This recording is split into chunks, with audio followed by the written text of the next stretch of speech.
I just watched marriages fall apart. I watched mental health fall apart. I watched physical health fall apart. I can't tell you how many times I've started coaching engagements where my client doesn't have a relationship with their children. And I have a conversation with don't coach with me. The world teaches us to push through and push down, right? Like that's what it teaches us. It teaches us to show up with a smile on. We can't feel, we can't deal with these things. We can't have emotions. We can't do the things that we need to do to heal. And I realized I never spoke up, right? I never spoke up. That was almost all of my problems, was not being honest with people and having the conversations I needed to have. Someone very close to me is also an addict and helped me get sober. And he died recently. What I learned from that was... Welcome back, everybody, to Flipping the Lid. You know what we do here by now. And man, I am so excited for today's guest. He's an individual that I was recently connected with, and I just genuinely love this man. I love his heart. I love the way he moves through the world. And I love the way he communicates and connects with others. If we're going to call him something based on what he does, he's a leadership consultant and coach that brings the best out of leaders so that they can have the most amount of impact within their organizations. But really what he does is he helps make humans better people, and he helps them learn how to communicate and actually put people in position so that they can be successful. He's a dad. He's a husband. He's an incredible human being that's had lots of trials and tribulations, and he's willing to jump in and actually talk about it. And so even though he's had lots of success, he's generated over $90 million for fast growing startups and done all these different things. He's also just one of the most grounded human beings I've ever met. So Mark, brother, I'm so excited to be here with you. Thank you. I'm going to take that audio and use it as my alarm clock from now on. I love it. You know, I like my intros. People are always like, man, you make me sound so good. I'm like, I just speak from my heart based on who I know you to be. But dude, it's the truth. That's how I see you. And I think that's how a lot of people see you, whether you see yourself that way every single day. So yeah, put it on repeat, bro. Let's put that subconscious to work. I was just talking to someone and saying, did you ever see the meme just before Simone Biles did one of her routines? There's a meme where she was saying to herself, "You got this, Simone." Yeah. And it's like even Simone Biles has to talk herself up. Yeah. And by the way, there's so much truth to that. Like we all do. We all have to encourage ourselves to lean into certain things or fire ourselves up in some mountains. And the highest of high performers know this better than anybody, which I would put you in the category of. Now, there's only one question that I ask every guest, and everything else is going to be based on our discussion. But I give a high level understanding of who you are and some of the things that you do. But who are you in your words? In my words, my personal statement is that I am a man grounded in God with the heart of a lion. That's basically that's my mantra for myself. It's how I want to show up. So I want to show up coming from what, as you said, that grounded place. On my tattoo, it says grounded in God. So I want to be grounded in that something bigger. And the heart of a lion is I want to show up courageously because, Mark, left to his own devices, is kind of fearful, kind of small. And to live the kind of life I want to live, I have to remind myself every day to live from that place of courage.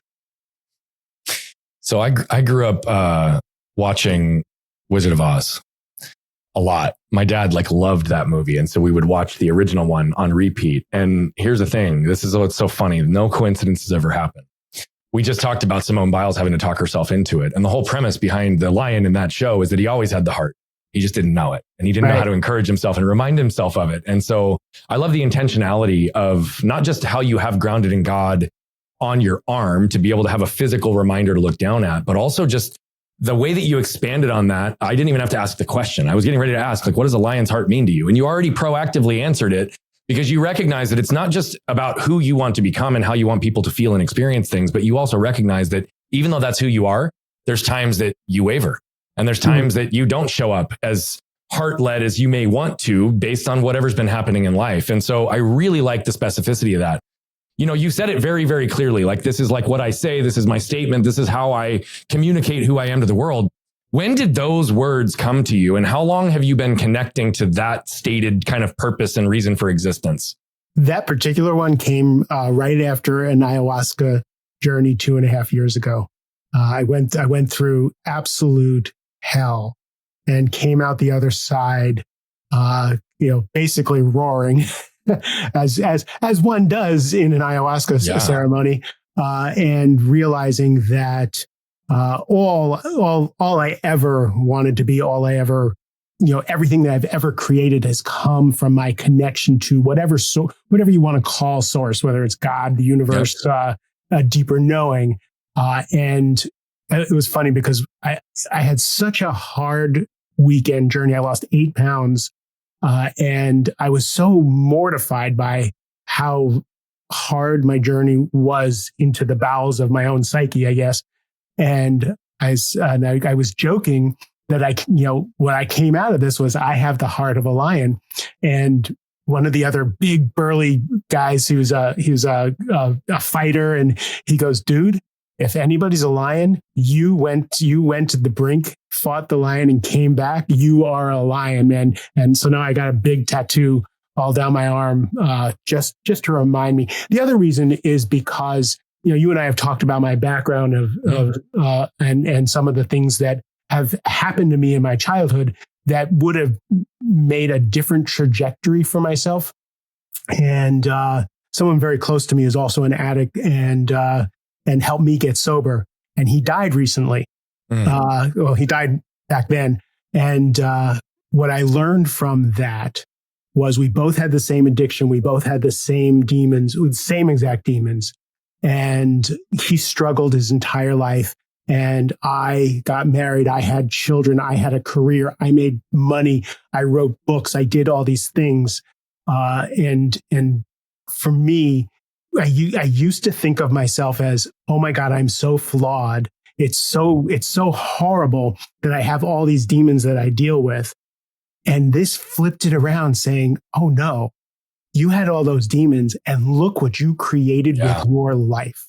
I have the heart of a lion because I also have Nicolas Cage in Leaving Las Vegas in the back of my head, right? I'm going to die in the arms of a hooker with a heart of gold, that kind of thing. So the fact that I was able to create this to me every day is, I now see it as, oh my God, I am pretty freaking strong. Yeah. Well, there is no doubt to me that you are. And as you were talking about this big old burly guy who said, if there's anybody a lion, it's you. I have to agree. Now, in that answer alone, there was probably 3 or 4 things that you said that I want to just expand upon. And I don't know where or how that's actually going to happen. So I'm going to focus on the one that is seeming to rise to the top for me, which is connected to the heart of a lion and how I see you. Now, I'm not going to give too much context or detail on this, but one of the things that really stood out to me with you is how willing you are to advocate for others. How willing you are to fight for others. And you do this in a way that is at a very visceral level of like understanding that's coming from a protective place. You and I had a pretty deep, detailed conversation about a week ago. Mm-hmm. And again, I won't go into detail on that. I'll let you decide if you want to share any of those components of what our chat was. But after the fact, what you had sent me was a video explaining what you believed was the source of the trigger that started the intensity of the state that you were in about a week ago. Right. And I resonated deeply with the passion and the conviction in what you are articulating from this external public situation, that there's so much misunderstanding, so much hate, and so much anger surrounding. Mm-hmm. And I just really would like you to expand upon where and when in your life did you get this passion for helping others in the fights that need to be fought? I don't know that it was an innate thing. I was a really small asthmatic kid. The irony is I've never lost a fight because when anybody picked on me, I went absolutely nuts and took care of myself. By the way, me too. Like there's a switch that goes off and I have like next level crazy that people don't see coming. Yeah. I do remember giving one of the bullies a bloody nose and then running for my life. Oh shit. But it was after I got sober. It was after I had children, because I was, again, I thought of myself as so small and so weak. And now I feel like I can advocate. I can. I have a voice, and I guess I'm protecting that little kid that was me. But anybody else who I just cannot stand injustice. Yeah. I remember the first time it came out fiercely was my son, who is a great baseball player, but when he was little, he just he couldn't get it together. It was embarrassing. And all the other kids, he would say, he said he was going to be a major league baseball player when he grew up. And the other kids would just make fun of him mercilessly because he was the worst on the team. Mm. And the coach, who was like 6'4", hallowed older man in the neighborhood, in the community of baseball savants that we had, he was just awful to my kid. And at the end of the season, it was raining. We were in the parking lot. It was nighttime, and his mom drove him home. And I went over to the coach and I said, dude, I said, I know I respect all the time and all the love and all the work you put into these kids. But the way you treated my son, who loves baseball more than anything on earth, the way you dashed his hopes and his confidence, is just not becoming of a man of your stature. And I will make sure that my son is never on your team again. Mm. And he just was like, and I walked away. And that's that, like for me, like, who advocates for themselves? But for other people, yeah, gloves are off always. Well, to the point you just made, I think part of what I'm trying to normalize in this world is that it's okay to advocate for yourself. And if you struggle to advocate for yourself, it's also really difficult to advocate for others. Mm-hmm. Right. And that's like one of the fundamental lessons we're teaching our kids. But to your point, very few people actually advocate for themselves, nor have ever been taught the skill sets on how to do so, how to communicate it, how to do it in a way that's not reactive and creates damage, that doesn't invoke anger and more fighting, versus like just being able to stand with a very solid boundary that often, when communicated with conviction, is just received. Right. And so it's like, that's the funny thing about it, is we don't learn these things. We aren't taught these things, just like we're not taught leadership. We learn kind of by the school of hard knocks, and then we educate ourselves as we feel we need to in those gaps. You talk about being that little kid that is maybe the guy that you're really protecting every time you see injustice in the world, right? Give some insights. I know you say that you were small and you were picked on in some ways, but give some other insights that you can reflect back on and realize that you knew that you were different. You knew how you stood out, or you knew how you were being overlooked based on who you really were. And how do you believe that shaped your belief systems early in life? That's a good question. So I think you're alluding to the fact that, we talked about this, that I was molested as a little kid. I actually wasn't alluding towards anything, just to be clear. I left it open, but that is a relevant topic. Yeah, But at a very young age, and then as a young teenager, and that, and then kind of getting ostracized and bullied out of the neighborhood that I lived in, that I lived in, and just kind of ridiculed when I was a kid. That was rough. And that sent me into drugs and alcohol for years. Yeah. I wound up homeless, living in my truck, when I was 27. I was 135 pounds and got sober at 27. So I didn't actually start creating an adult mark, a workable mark, until I was 27 years old. That was really the kind of the first time where the clock started ticking on my maturity. So I always feel like I'm kind of 10 years behind everybody else anyway. Now I'm 62. So I'm 50. I'm actually 52 because I haven't really been an adult for that long. Well, and I told you look 52. So we'll just tell the world you're 52 and just own that. But yeah, no, I think it was getting a really, really late start. And then when I got married and had kids, there was a switch flipped in me that, I was a waiter until I was well into my 30s. I waited tables well into my 30s. And like the dad switch flipped in me. And I've talked about this before. I used two avatars for myself as who I wanted to be as a man. One was Jack Ryan from the Tom Clancy novels. Okay. Like, to me, Jack Ryan was like the epitome of, he was a family man, but he was a spy, but he was every guy, but he had integrity. And George Strait. Those were my two people who, like, okay, this is who I want to be as a man. Those two people. And I wanted to provide for my family. I wanted to take care of my family. And when my wife got pregnant and she had her kids. She wanted to stay home with my son, and I made $27,000 a year as a waiter at the Four Seasons, and she wanted to stay home, and I had to figure out what to do. And I wound up getting myself a job as a salesman, and I wound up doubling my income every year for the next 4 years.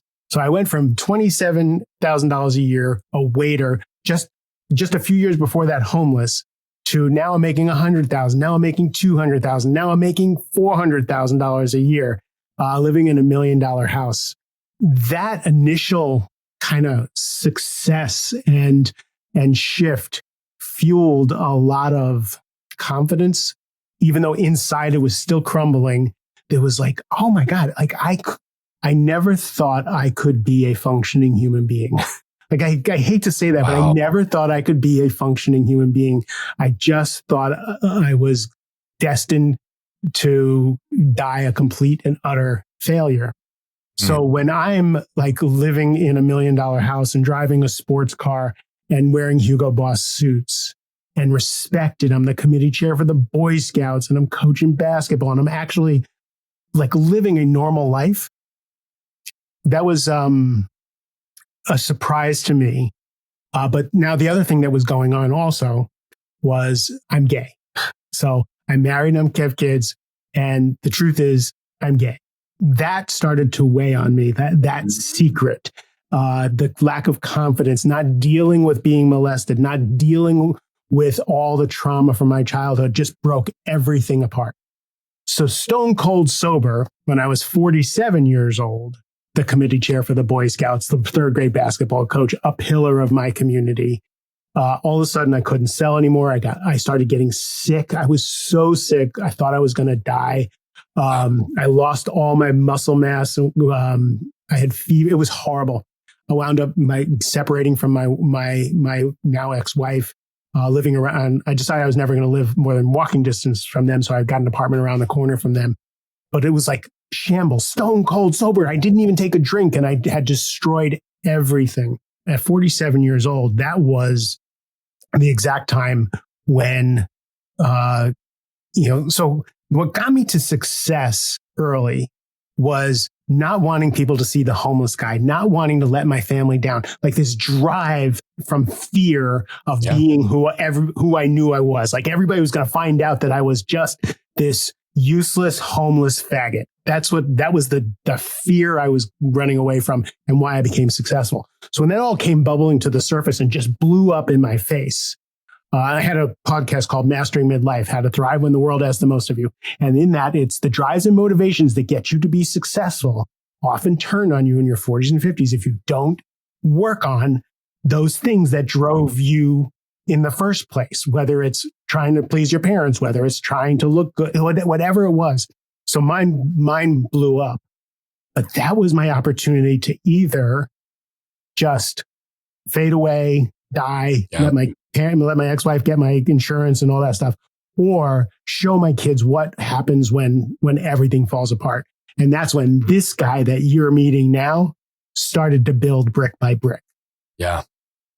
I mean, you put so much in that answer, and I just want to pause and say thank you for your vulnerability and the way that you just jump in and hit on the high points, but also the areas where you recognize you take ownership in the decisions that were made and what that manifested into. You know, I talk often about the world teaches us to push through and push down, right? Like that's what it teaches us. It teaches us to show up with a smile on. We can't feel, we can't deal with these things. We can't have emotions. We can't do the things that we need to do to heal. Right. And I'm going to say, particularly in your generation, even more so than mine, and mine, an extension of that's now starting to be more normalized for the children of today. But why I say this is because you identified it as fear. I largely am going to sit here and tell you that I think that, yes, fear was a byproduct of it, but I think that the underlying piece was actually shame. Right. And shame, 100%. Shame in the lens of, right, you learned how to receive love, validation, and connection through performance, which meant it was contingent upon what you did externally for others. And so you went into, just like I did in my climb in my first business to rise of success. It's like, man, maybe if I just build a life of prominence, significance, become a community leader, then people just want to be around me and I'll be okay being me. But really all we've done is perpetuated the freaking problem, which is it's all based on the contingencies instead of who we authentically are. And so this person I think we're seeing today, you talk about it as like that shift being from 47, but I would suggest that this is who you've always been. It was just always hidden behind armor, right? Armor and pain, because this is your most authentic self. That yes, there's wisdom and experience and evolution that's evolved, but this is who you've always been, right? And it's only just taken you 13 years or the last 15 years to get comfortable being in this skin and owning that that's who you are. When it was suggested that you come on my podcast, I was like, I don't need another influencer on my podcast because goddamn, you look good and you're just, and then I started digging into what you had to say and your trajectory of the downward spiral, this phoenix up, then another downward spiral because you still had to deal with that stuff. But then when I started listening about your de-armoring, it's so true, right? I've always been a man grounded in God with the heart of a lion. When I was 3 years old, that's who I was. Then all this stuff happened and all these decisions and choices and all that stuff. And now I really, truly, truly believe, and especially in this last year and a half, that the more I let go of Mark, the more I let go of all of the conditioning, the thoughts and the things, and really let go, the more that grounded in God, that shines through, the more courage shows up because that's what's naturally there. The more love shows up because that's what's naturally there. The less I, what I like, what I don't like, what's my judgments. Every time I let go of a little bit more of that, more of this guy shows up, and it's really just me getting out of the way. So your de-armoring is a great way of saying, dropping all that shit. Well, I mean, thank you. And I'm happy that you are able to articulate that and see that in your own life. And again, that's not because of me. It's just the truth that you've been on for the last 15 years as you've de-armored yourself and you see the experience on the other side. I mean, to use the language that I talk about, but that's what I always tell people. I'm like, look, people say, what's the outcome of working with you, Brian? And I said, you are going to get back to who you were and who you are before the world told you who to be. And maybe live your life based on your standards and you learning to give yourself permission to actually explore what it is that you want, potentially for the first time ever in your life.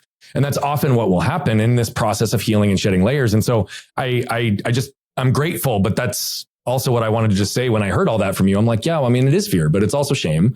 And it's also a byproduct of like how you had to protect yourself because, dude, getting ostracized as a teenager for not being believed because of the molestation, being, put into different categories, nobody seeing you, understanding you. And so the thing that you just also dropped a bomb on, which is like, oh, by the way, at 47 years old, I finally came out to the world that I'm gay and I've always been gay, right? Like that's a major piece to hide for lots of years. And you're, by the way, one of tens of thousands, hundreds of thousands of people who have felt the need to do that in the world or who didn't have the opportunity to really get to know who they were in the core and be able to honor their sexual orientation from the get-go. So one, I want to pause and say, I'm extremely proud of you. And I find it to be extremely courageous for you in the midst of all of the dynamics that you talked about to have the courage to finally face stepping into who you are and communicating it to all of those in your life, recognizing what the ripple effect could be for you. What I also want to suggest though, is that there was a byproduct of that was choice. But what you also embedded in that answer is something very, very clear.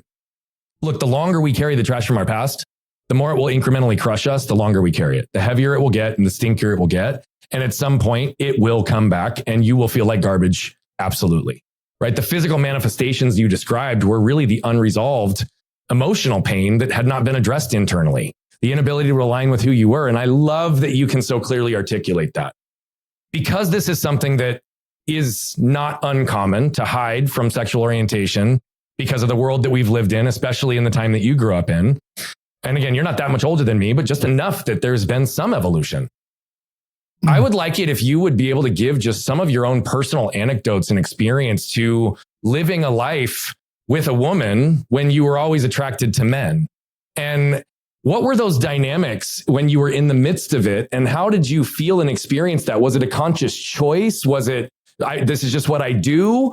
I mean, I'd really love to understand the nuances of that because there are so many people I think that are still trapped in a marriage with someone of a different gender than who they're really attracted to. And I think a lot of people can learn from your courage. Right. So a lot of that was an evolution because I was gay earlier in my life. When I was drinking and doing drugs, Yep.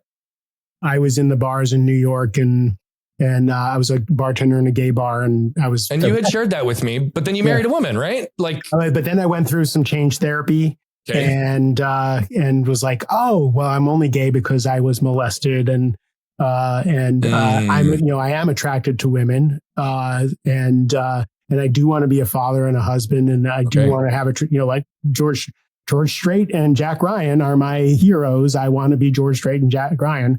And I loved my wife. I often wonder because some of our pathologies kind of dovetail. Of course, we're attracted to each other. That didn't help me stay in the marriage. So I wonder what would have happened if we had a good therapist and some good work together, because I did love her and I was attracted to her. But it was my way out because we were fighting all the time and it was really pretty terrible. It wasn't so hard for me with, I was in the tech industry. So that was kind of like being on a football team. Yep. In fact, when I came out, my boss said to me, he goes, "No wonder you're so nice and you dress so well." I was like, all right, I'll take that. The hard part was telling my children. I had a preteen boy and a teenage son. And having that conversation with them. In fact, the first podcast I ever was on, Triple Lanier's podcast. God, sorry, Trip. I forgot the name of your podcast. The New Man podcast. He wanted me to tell the story of me telling my sons I was gay, which was like absolutely harrowing because I was so close with my kids, even though I lived around the corner from my kids. I was so close with them that anything that would have knocked that out would have killed me. But I'm going on a road trip this weekend with both my sons. We're going to two baseball games and going to find pie on this roadside dive that my son found. And they love my husband, and my ex-wife loves my husband, and my whole neighborhood loves my husband. So like it all worked out, but you couldn't have told me it was going to work out. Yeah. Right? So I collect men who have come out after they're married and with children, who are just depressed, suicidal, hate themselves because they failed. They weren't bad. They weren't hiding out of nefarious reasons.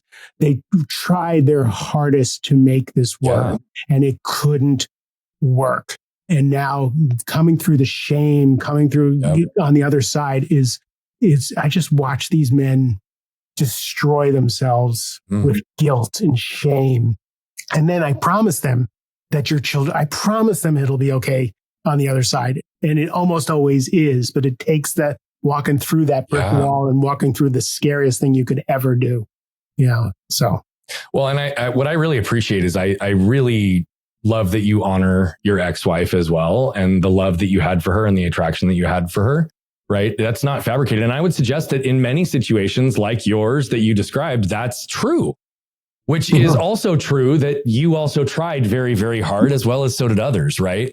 But there is this big underlying component that, again, it's not a failure. It's actually leaning in and accepting what is maybe more real, right? And that's just a part of sometimes facing in life, but it does take courage. I also want to pause for a second because I know you said everything is going to be okay, and I'm not going to take you deeper because I know you've told that story on another podcast. But when we do a very simplified intake form. I don't ask a lot of questions on it. I am very, very direct and straightforward. But when I had asked that one question that I ask everybody, it's also one that's on the form. And when I asked you to describe yourself in your words on the form, the very first answer you gave was Zack and Jake's dad. Yeah.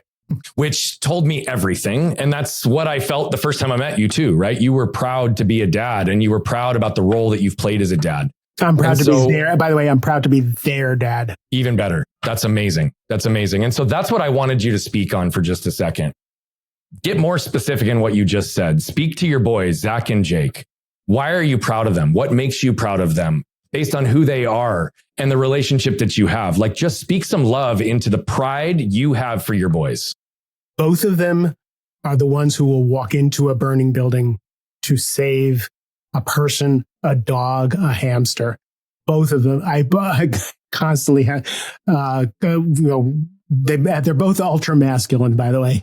My older son, even though he's a genius and smart as all get out, he drives a pickup truck, owns a bunch of guns, wears camo, and he's just hilarious. And my other son's a Hasidic rabbi with a big beard, wears black and white, and like he's like a 50-year-old Jewish man from New York.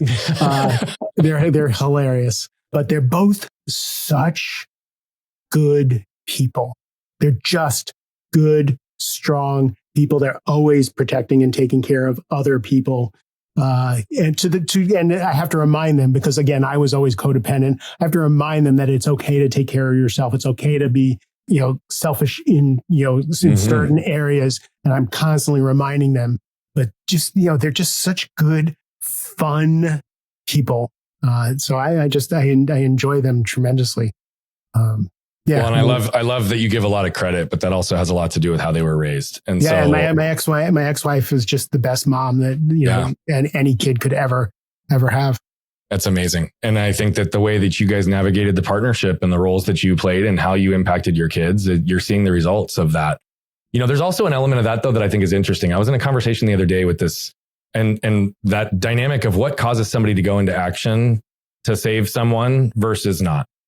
Right. I talk about often there was a singular woman there that day that is responsible for the fact that I'm even having this conversation with you today. She came over and stopped the bleeding, and she was there with a friend who was a nurse who had all the same training, and she turned and went on with her way. And again, no negativity towards that person. That's well within her choice. Right. I was in a situation in LA not long ago. There was a trauma. 50 people watching, 4 or 5 of us jumped in to help. Right. And so it's really just brought to light this concept of like, what's the difference between innocent bystanders who just watch, right? Whether it's in fear or in judgment. Right.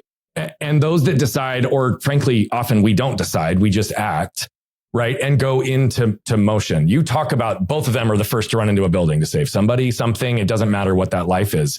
And you've been teaching leadership in your books, in your work for all these years. And I would suggest that acting without thinking is a byproduct of leadership. Mm-hmm. What is your opinion just on that specific topic of what's the difference between the people who act and the people who stay on the sidelines? I have no idea, but I think it has to do with your experience of actually being able to make an impact. I think that people who walk by, I think they just don't think they make an impact. They don't see their power in a situation, if that makes sense. Yeah, it does. I don't think it's apathy. I think they can't make a difference. And I think that happens in a split second. So they just keep walking. And I think the people who do take an action understand that there's cause and effect, that if I walk over, I can do something here. Yeah. That's what I think is the difference. I have compassion for people who walk away because I just think they don't know that they make an impact. I do too. I also have empathy and compassion for people in that situation. I've never looked at it or articulated the way that you just did though. And I think that's extremely powerful, right? And I think that's directly correlated to even leadership development and skill sets, right? It's this difference between some lived experience, but also taught experience. And so how do you, or how did you as a father, and how do you in your leadership coaching and development really teach and encourage the people in your lives, your boys and the people that you work with, to recognize that they can have an impact so that they don't stay on the sidelines? I think it's who they are in a lot of ways. I'd love to take credit for them being the kind of guys that they are. But I've always said, like, if someone's being bullied, like, you are not the one to participate. You're the one to stop it. Like, you have the opportunity. It's more like that. It's just in each situation, who do you want to be in the situation? Are you going to be the one that goes with the crowd? Are you going to be the one who stands up? Are you going to be the one who just doesn't participate? And we would have conversations about that all the time. Now, again, both of my sons got bullied at different times also. Then showing them that they always have someone who has their back, that they can handle these situations in the same way, I think helped tremendously. I think learning Krav Maga and becoming a Krav Maga master helped a lot too. Okay. My younger son got bullied all the time by this one person, and he actually became one of the youngest certified Krav Maga instructors. If you don't know what that is, that's Israeli self-defense. Yeah, I was going to say, I've not heard that term, and I know a whole bunch of these things, but I've not heard that Israeli one. Israeli self-defense, and it's basically no theatrics. It's just kill, maim, get out. And my son is an expert, and he was at Beach Week, and like he's been waiting because these bullies, and he was at Beach Week with these bullies, and one of the kids slapped him at Beach Week and said, "Come on, use your Krav Maga." And my one son said, the other son said, "Please slap me again. Please slap me again." And the guy just walked away. He was like, it was like the coward of the county from Kenny Rogers. Like he's been waiting years. And the fact that he had that restraint just tells me who he is, that he did not use it and he did not kick that kid's ass. Yeah. So I'm going to accept the answer and the humility as it relates to your boys in that that's who they are. And you had some role in it. Like, but so my son who's a Hasidic rabbi, when I asked, I was joking with him. I said, "Where did I go wrong?" It was just a joke. And he goes, "It's where you went right, Dad." He says, "I'm just like you. I just choose a different path to serve. Bingo. But I am just like you. I want to be just like you." And he quotes the Keith Urban song. He says, "When people says I want to meet your dad, I say," oh God, I'm going to cry. "When people want to say I want to meet your dad, I say you already have." Mm-hmm. And it's like, I did okay. That gave me chills. So thank you for expanding on that. And thank you for allowing yourself to at least take some ownership in the model that you set and also honoring who they are and the choices they've made that make them the men they are today. But again, I got to say, when your parents get divorced and both your parents who are depressed and suicidal and just miserable, commit to co-parenting, commit to putting the kids first. And they see that every day. My ex-wife invited me to Friday night dinner every Friday night, even though she was destroyed by this. They saw us, show up. Like, again, another example. My son was out with one of his friends in his friend's car, and they went to a baseball practice, and they left the lights on. And the car's battery was dead. And they didn't know what to do. So my son said, "I'll call my dad." And he says, "Don't call your dad. You'll get in trouble." He goes, "I won't get in trouble. My dad will just come and help us." And he said to me, he says, "I didn't realize that the fact that I could call you, you would drop what you were doing, you would come, you would help us, and you wouldn't even be mad. Yeah. You would ask, 'What are you going to do about this next time?' or something like that." But other kids don't have that. Yeah. And he said, "I never knew that." And by the way, what I want to highlight is divorced couples or not, the commitments that you outlined are committing to be the parent, regardless of what the marriage remains as, right? Like these are the commitments that many parents still today don't make, right? And the ones that do often find parenting much more rewarding, but also much more challenging because it takes a lot more intention. It takes a lot more effort. Listening to your story, by the way, and hearing the Keith Urban quote, if I didn't say it before, it put chills all the way down my spine. And as you were telling this story just now, I think back to this last weekend. My son's 10 and he had a friend spend the night, right? He had a friend spend the night and his friend has his own cell phone. My kid does not have his own cell phone. They have very restricted use to phones and complete freedom. But his friend has this cell phone. And because of his friend's neurodiversities, we honor and respect that when it's in our house. But the two of them, being 10-year-old boys, were screwing around doing searches online for things while they were in the bedroom when they really needed to be going to bed.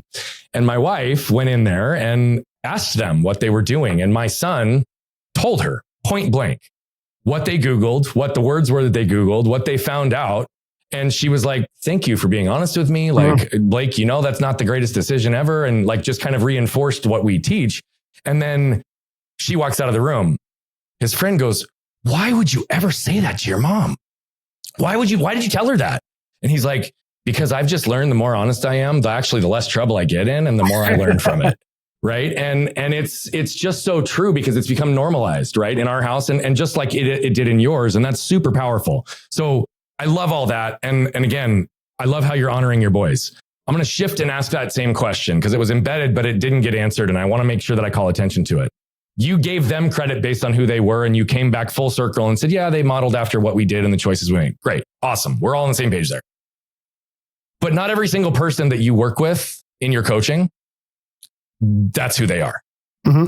Yet you often are working from a coaching perspective, helping leaders by title be better leaders in reality, in how they actually operate, right? Which is coming down to helping them decide that they can make that impact. They can make that choice to go in and do things. They can commit and do these things. 100%. And so for those where it's not a natural state and they didn't grow up with a dad like you that modeled it so beautifully, how in a coaching session do you start to compress time for people to show them the pathways and give them the beliefs that the impact is there and that they can learn how to do it? I have a really strong belief that people will do better when they know better. And if they don't know better, they don't know. You don't know until you know. So when I show them the impact of their actions, when they actually experience the impact of their anger, of their belittling or their inaction, when I show them the impact of when they show up in a certain way and the difference they make in people, it's they automatically want to do better. It's so interesting. Well, when I have really, really hard drivers who's are low on the feeling scale and high on the get shit done scale, and people are kind of tools to get there and think that everybody else should feel that way. One of the things I have them do for 2 weeks is I want you to notice when you walk into a room, do people light up? Do people shrink? Do people keep talking? Do they stop talking? I just want you to notice what happens around you when you show up. And every single time they come back and go, I had no idea. Oh, that's such a powerful exercise. Yeah. Now, I didn't have to teach them anything. They were like, I don't want people to feel that way. Great. We've done your personality test.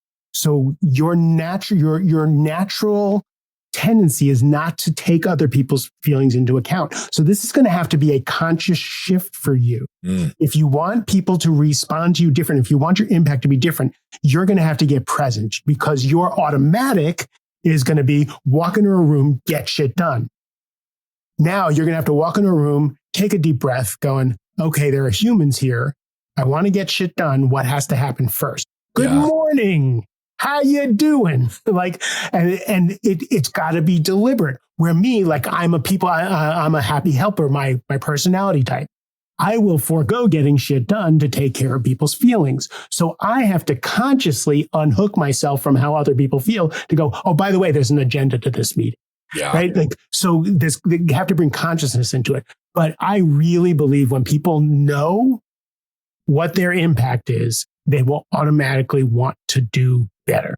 Yeah, I agree with you. And I very much agree with you in the experience side. The thing I don't agree with you is that you didn't have to teach them anything, because you did give the prompt that gave them the opportunity to step in and have the experience that gave the lesson that you knew they were going to get. And so this is the beautiful part about being coaches, right? My wins are other people's wins. And often, especially when I'm talking to my clients, when they're having big wins, shit, I did it with you before we started recording today. I'm like, you did all that work, but I also know, right, where the moment was that I helped open people to see it. Right. And that's what makes you an incredible coach, is that you aren't trying to gather the credit for the outcome. But the thing I'm going to continue to push and encourage you on, just because I love you, is to own the real impact you actually have, because you still fucking minimize that shit, bro. And you're brilliant in the way that you do that. Now, that exercise I love. I've not heard anybody describe the exercise in that way before. It's similar to some of the things that I will prompt or guide people to get that external feedback and observation. One of the things I noticed with the types of, I'm going to say men, not all men, but typically men fit the profile of what you described, right? Just like really emotionless, hard driving type A. And yes, there's women that fit that bill as well. A lot of women who make it to those levels often do it with their masculine, leading with their masculinity. Correct. Yes. So often they're even harsher because Yes. they have to hide that other part of them until they meet someone who teaches them how to succeed Soften up. as a 100%. woman. 100%. Right? You can be a powerful woman. You don't have to be, as a friend of mine called, a dude with boobs. You can be a powerful woman. Correct. But so I have seen it with women because they have to put that armor on when they go to work. Absolutely. 100% agree with you. And I work with women in the same capacity. Now, one thing I'm going to say just for clarification, every single one of us, I don't care what your external body looks like, has masculine and feminine energy. And it's learning about how to shift between those spaces. The only reason I call out more often than not and more commonly than not it's men is also because of the society that we're in and all the limitations that exist still for women. And so there's still an overly dominant area of men in executive leadership in high level positions in many industries. That's all I'm highlighting. There are more CEOs with the name John than there are women CEOs. Bingo. And that's all I'm trying to highlight is that as a general rule in cultures and large organizations, the predominant, just by volume and numbers, it's men. Right now, that said, women can absolutely fit it. But where I'm going with that is that I find that whether it's men or women, asking them to do an exercise like that does not necessarily mean that they're going to observe it accurately. Right. So I would also like you to expand a little bit on how do you prepare them to actually open them to see themselves accurately in that situation, independent of their years of bias? That's a good question. So I do a 360 on almost everyone. So I do an interview with all the people around them there's an art to having people understand the feedback. First, curating the feedback, what's worthwhile, what's not worthwhile. How do I get them to see that? So the 360 is usually good. And then I get them to trust themselves, right? So again, all I really care about is getting someone grounded and centered. Yep. If I can get them grounded and centered, I do not have to play whack-a-mole with a lot of this stuff. They'll start to see things for themselves. And it's often things that they've heard, like they've heard that they've just kind of brushed off. So that's one of the ways I do it. I'm also pretty blunt. In a very loving way. Yeah. So that kind of helps also because I don't, when I'm coaching, I don't have a filter. and honestly, you wouldn't be as effective as a coach if you did. Right. Yeah. And that's part of why you're so amazing is you can say the truth wrapped in love and it's received because it's safe coming from you. And you typically don't go there, right? Until you have the established trust. And that might happen in 2 minutes or 2 hours, but you trust where you're at. And that's one of the things I've witnessed in the way you communicate. So again, I'm just reflecting some power back in you. I won't take a client I don't fall in love with. I love that. Because I don't believe you can, like there's a lot of, I kind of came from the EST, landmark, confront kind of place. And I didn't like that because I always felt like I felt like they were right about me, not right for me. Yeah. If that makes sense. Like they were right about their confronts and the shit that they would say about me. But the way it was delivered was garbage. But it was because they wanted to be right about me, not because and I promised myself when I became a coach that I would always remember that I have somebody's heart in my hands before I ever say a word. And if I don't fall in love with them, I can't coach them because I can't say those really harsh things from a place of absolute love and devotion to their soul. I like really, really love that. I often tell my clients when I first start working with them, and I give caveats to this. I'm pretty sure I use these words with you because it's the truth. I don't care about being right. I care about getting it right for you. Right. And that's a big distinguishing factor between a coach that's going to perpetuate shame and blame and gaslight versus one that's going to really pull someone into their power and potential. And again, you do this in everything you do. Now, after you answered that question on describing yourself in your own words as Zack and Jake's dad, you said something that I found really interesting and I want you to expand on it. You said, dedicated to mitigating the cost we seem willing to pay to be in the 1%. Explain that. Well, you see it all around. What we think that we need to work, the hours we need to work in order to be in the 1%. And if we miss family dinners, if we miss going to the gym, if we miss our kids this or that, it's because we're the bread. We're like, this is what the job demands. So, I just watched marriages fall apart. I watched mental health fall apart. I watched physical health fall apart. I can't tell you how many times I've started coaching engagements where my client doesn't have a relationship with their children. And I have a conversation with like, don't coach with me if we're not going to talk about your relationship with your, like, don't even hire me, because we're going to change that. And, but it's really easy to do, especially as men, because we have to hunt and gather. We have to provide for our families. We have to prove ourselves. We have to show our children we're men. We have to show our wives we're men. Meanwhile, they're getting more and more estranged. And and I tell people, I tell these guys all the time, I'm the ghost of Christmas future. Like, I am 62 years old. I am the ghost of Christmas future. I am going to save you half of your fortune. I am going to, that woman that you fell in love with and was the love of your life, I'm going to make sure she's there when you're on the other side of your career. I'm going to make sure you have a relationship with your kids. And by the way, if I am in better shape than you at 62 years old, like, that's not okay. You're 35 years old. If I am in better shape, you are screwed. I have that blunt conversation. Do not work with me if you do not want to become the kind of man who is going to be able to be successful in every area of your life and have those relationships thrive. Yeah. So I love the directness. I love the boldness. I love how you communicate like that. What I also believe is that though you've always had an ability to stand up for and advocate in moments, you probably have not always been that direct. You've probably not always been as tactful in the way that you did it. In my own romantic relationship, like in my own marriage. Yeah. Like I talk a really big game and then I watch myself hold back in my marriage, right? And it's like, oh, eat your own dog food, Silverman. So yeah, of course we have places where we're bold and we have places where we have work to do. Yeah. And I think that's okay. But I also love that you actually talk about the areas that you have work to do. Where I was going with that question, though, is when did you develop that skill set to be so bold, to be so direct, and to wrap it in love? And again, not about how does that show up in your life holistically, but I'm genuinely curious, like, when did you learn you had that ability? And when did you start stepping into doing that so effectively?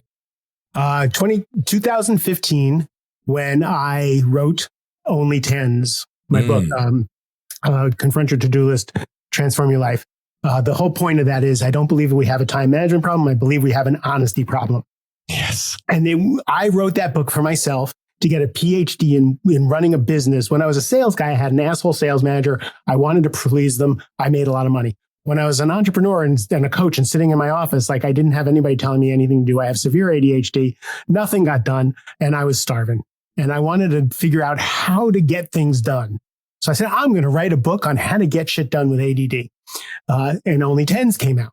And what I realized is, I was just not honest with what I was willing to do, what I wasn't willing to do. I said yes to things I shouldn't have said yes to. I didn't set boundaries. I didn't ask for what I wanted. I didn't ask for help. And I realized I never spoke up, right? I never spoke up. And that was almost all of my problems, was not being honest with people and having the conversations I need to have. So I learned, and in Only Tens, by the way, it's free on my website. If you go to markjsilverman.com, you Beautiful. Can get a PDF of it free, or you can get a hard copy, $2 shipping, and we'll send it out to you. But what I learned, what I say in there is, like, especially if you're a people pleaser, what happens with people pleasers is they don't set a boundary until they're pushed to the limit. Like, they take it, and then they blow up and they're like, I can't do this anymore. I'm going to set a boundary. And then they just trash everything. There's wreckage and all that kind of stuff. But, you got to do that. You got to learn how to do that. The next step is the Mary Tyler Moore obsequious. I'm sorry. I'm so sorry. I'm setting a boundary. I have to set this boundary. Let me tell you why I'm setting this boundary. Let me tell you why you should be fine with me setting this boundary. Right. And then eventually you're like, okay, I'm setting this boundary. I love you, and it's going to be a no, right? Like, it's direct and it's powerful, but it's that evolution to doing that. And that's when I became really good at it. Before Only Tens, everybody liked me and I was the nicest guy in the world, and I was killing myself and not getting things done. And I was all things to all people all the time. After Only Tens, if you're in my life, you know where I stand, you know what I think, you know how I feel, and you would say I'm an honest person. Yeah. Yeah. Well, I also love that you also knew exactly when, right? When I asked that question, I wasn't even teeing that up for that book, but it's beautiful. And I love that your own process of trying to figure out how to get shit done turned into a book that sold over 75,000 copies and just continues to grow. And now you're giving it away for free, but you just did your 5th book, brother. So the Rising Leader Handbook, which is the other one I see behind you. I see Only Tens on one side. I see Rising Leader Handbook behind you. And again, we talk about cameras and this beautiful bokeh. Like you've got this 35 millimeter, like 1.8 or 1.2 lens. It's beautiful, right? I love the setup and I know you're still evolving that, but that's where you learned how to be direct, to set boundaries, to advocate for yourself, to do it with love, to step into all of what you knew you needed to communicate from an honest position, right? I agree with you completely. We don't have a time problem. We have an honesty problem. I've said it differently. We don't have a time problem. We have a truth problem. It's the same concept. It's the exact same language, just a slightly different word. But the Rising Leader Handbook is kind of that next evolution, right? It's after you learn how to get shit done. What do you actually do to take people who are already high achievers and actually make them those effective leaders? So give us a little bit of insight into that book, the evolution of it, where it came from, and what it taught you in your life, since clearly the last one was an inflection point. Yeah. So when you write, for me, when I write a book, I have the idea for the book, and then I have to become the person who is capable of writing this book and who is capable of talking about this book. Like, it makes me go through the paces. Yeah, so with the Rising Leader, what I found with my career is I kept getting calls from CEOs who had these leaders that they promoted really, really fast. They were high achievers. They were great at what they did. They get thrown into the C-suite. They get thrown into these executive leadership positions, and they flounder. They either are a bull in a china closet, or they don't speak up. They just haven't figured out how do you do success through others. So, well, we kind of triaged all of my clients. I went through all of my clients. What do I do with them? At first it was like, oh, I just do magic with them. I don't really know what I do.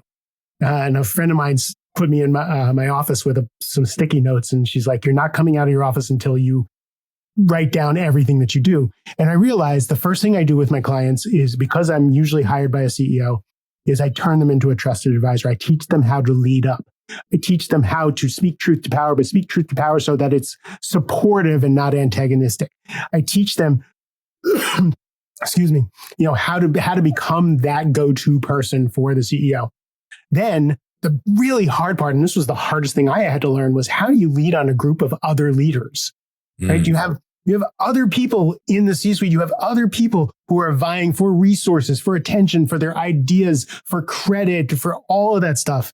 How do you lead and shine on a group of other leaders? So leading across, then leading your team, which is getting success through others. You no longer can do what you were doing before. Your job now is to inspire, is to teach, is to coach people to do the job that needs to be done. And then leading yourself, which is the 4th section of the book and the most important to me. So I use all these relationships, speaking up with the boss, negotiating things with your team, with the people that you're working with, so that it brings up stuff in you so that you can see where your gaps are, where your flaws are, where your triggers are. And that's where, leading you becomes the most important thing. How do you become the best version of yourself in every one of these situations? So you have a blow up with a teammate. That is awesome. Let's use that as fodder for you to become better next time.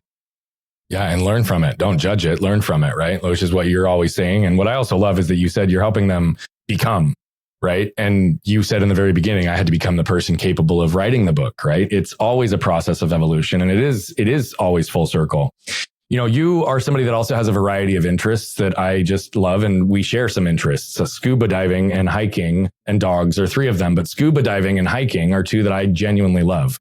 Why I love them is because one is above sea level and one is below sea level, but it's a way to explore different worlds and the depths and the crevices and the creatures and every piece between our world above the water and below the water. And that contrast is pretty strong. And I believe that contrast in life is really important for us to understand. So I'd like it if you could just give us a little bit of a freestyle lesson around what have you learned in your scuba diving and hiking experiences that's provided contrast and understanding in your own life or your own business. And what do you do with that? Oh, so with hiking, the only reason I hike is because my husband's a hiker. Well, it's a good reason. I mean, it's a good reason. But he's 6'2" and I'm 5'7", and I am like a 10-year-old following him up every mountain that he drags me up. But I do love it because he loves it. I get out there and I get to see all this stuff. But what I learned is we were climbing up Sentinel Mountain in Yosemite, and it was hard. It was so hard, and it was cold, and I kept saying, I had just read about, like, pay attention to the process, not the goal. Pay attention to the process, not the goal.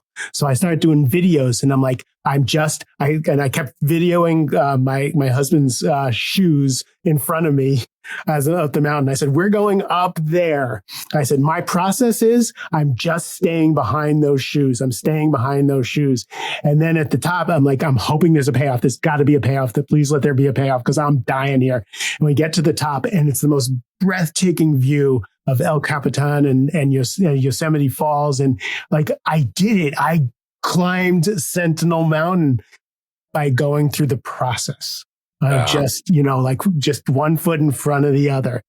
So that's what I learned about hiking there has to be a payoff. I don't hike for hiking's sake. Just take me to a view so I can snap a picture and put it on Instagram and say, I did this. Yeah. So that's for scuba diving. For me, it's terrifying. It's terrifying. Can't breathe. I love the ocean. I have a saltwater fish tank in my living room. Like, I wanted to be an oceanographer. I grew up by the ocean. I just love the ocean. But, I've always snorkeled. I didn't scuba diving. Again, my husband's a certified scuba diver. So I was like, fine, I will get certified. And now we did advanced certification together. And for me, I can do hard, scary things where I can surrender. And the payoff is I'm in the food chain. Like, when you leave the shore, you are now in the food chain. And we do, last year we went diving with sharks.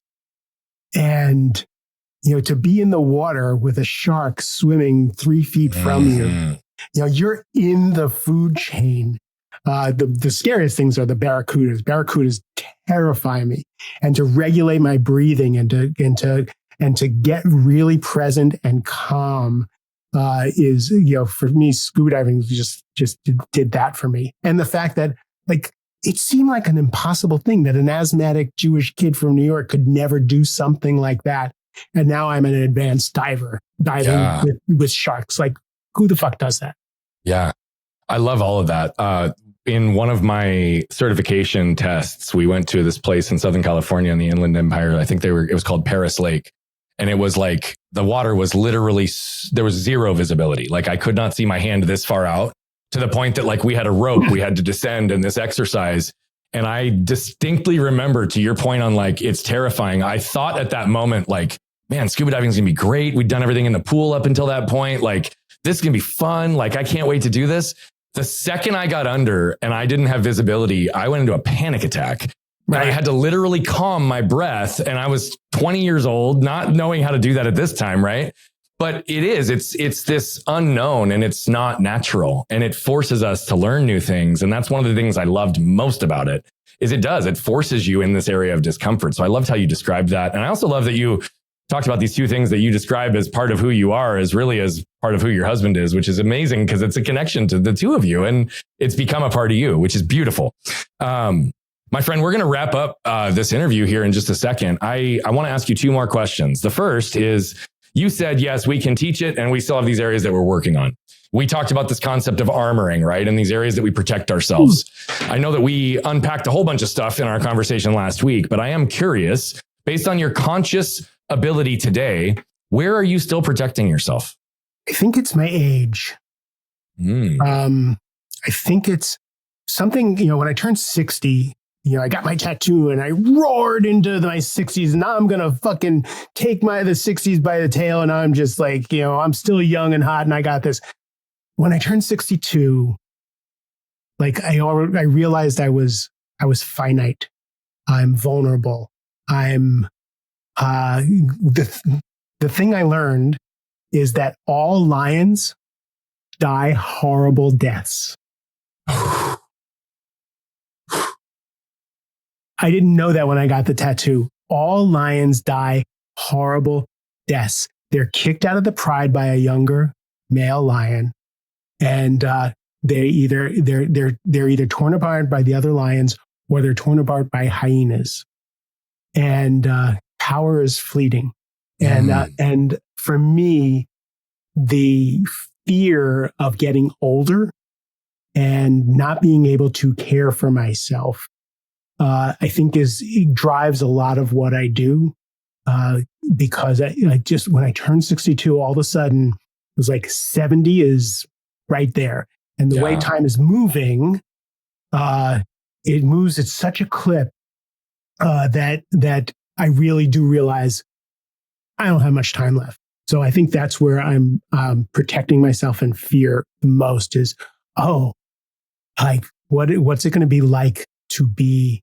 Because again, I like being young and pretty and vibrant, and I can take care of myself. To fade into the background, to be older, that scares me. Yeah. An astrologer said to me, Mark, what are you scared of? And I said, I don't know, I'm scared of failure. She goes, nope. She says, you're scared of being ordinary. I was like, what? She goes, you are terrified of just being ordinary. And what getting older to me is like that like, I'm no longer going to be that guy showing up on Instagram. Like, I'm just going to be another guy in a nursing home. Yeah, man.